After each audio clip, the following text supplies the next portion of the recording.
BJP party office रे BJP मुखपात्र Manoj Mohapatra press meet करी कहितले काली एक वीडियो सोशल मीडिया रे बुलुची। से वीडियो रे बीजेडी रो 5टी कलिंग स्टेडियम रे वीडियो शूट करिसंती। लोकन को कहउचंती लोक माने बीजेडी रो मैनिफेस्ट कोन हबो बोली जणांतु। इस्ताहार करबा को कमिटी गठन होइतला। सेतिरे चंद्रशेखर साहू अध्यक्ष करथिले। कौन है श्री मनोज महापात्र बिना नाम नहीं बीजेडी सरकार ऊपर बर्षिले विभिन्न योजना विषय तथ्य देते कलिंग स्टेडियम को बाछी जोटा कि संपूर्ण भाव निर्वाचन आचरण विधिर उल्लंघन। यही समय भितर आमर दाबी से जो वीडियो वार्ता लोक को जन जे कौन सब राज्य में रही समस्या विजु जनता दल अक्षर अक्षर पालन कर। विजु जनता दल हूँ गोटे people's party. Biju Janata Dal leader होती people's leader. 5टा term Biju Janata Dal सरकार में रही 25 वर्ष धरी 25 वर्ष धरी 5 थर से निर्वाचन इस्ताहार देती ओडावासी केवे चिंता कर विजु जनता दल जे पूर्व जो 5 थर आम निर्वाचन इस्ताहार देचु एवं से ताकू आम पूरण करिछु कि जेतेबेले नवीन बाबू ओडिशा राज्यर शासन भार नेले सेतेबेले राज्यर स्थिति केउंटी थिला एवं वर्तमान राज्यर स्थिति केउंटी।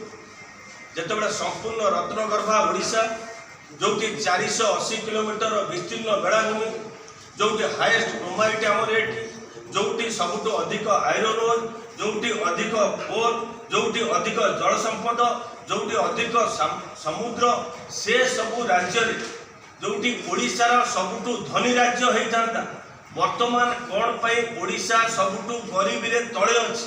जेतेबेले नवीन बाबू आम राज्यर शासन भार देथिले आम राज्य 6टी राज्य ऊपर थिला आज गरीबी रे आम राज्य होउची सबुठु तले। ए कथा मध्य ओडिशावासी आगे रखा उचित थिला। भावी 5टा टर्म आम लोक को एमती भ्रमित करके शासन करूँ आउ कमिंग टर्म से हिसाब से ओडिशावासी को आउ थे प्रहेलिका देखे वर्तमान प्रलोभन देखा चेष्टा कर।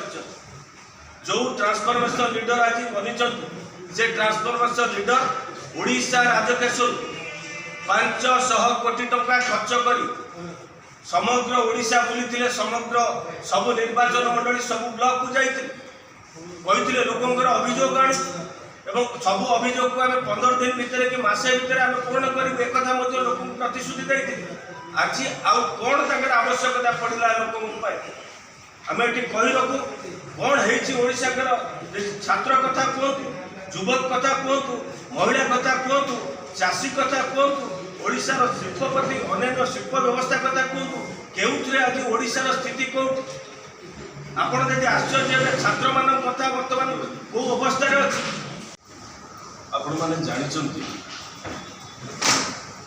किसी दिन तले विजु जनता दल तार निर्वाचन इस्ताहार पाई इस्ताहार कमिटी कर 38 जनिया इस्ताहार कमिटर सभापति थे श्रीजुक्त चंद्रशेखर साहू पूर्वतन सांसद। इस्ताहार कमिटी कौटी अच्छी क्या जना ना। गत काली विजु जनता दल तथाकथित ट्रांसफॉर्मेशन लीडर जे कि नुआ नेता से एक वीडियो वार्ता ओडिशावासी को जन जे कहार कौन विभाग अच्छी सी जना जदिओ निर्वाचन समय से जितेबले नुआ ट्रांसफॉर्मेशन लीडर होती विजु जनता दल में आनुष्ठानिक भाव जोग आगामी दिन में विजु जनता दल नेतृत्व नेबे बोली विजु जनता दल नेता माने कहउछन्ति से शंख भवन रे। Bureau report Ekamra news agency.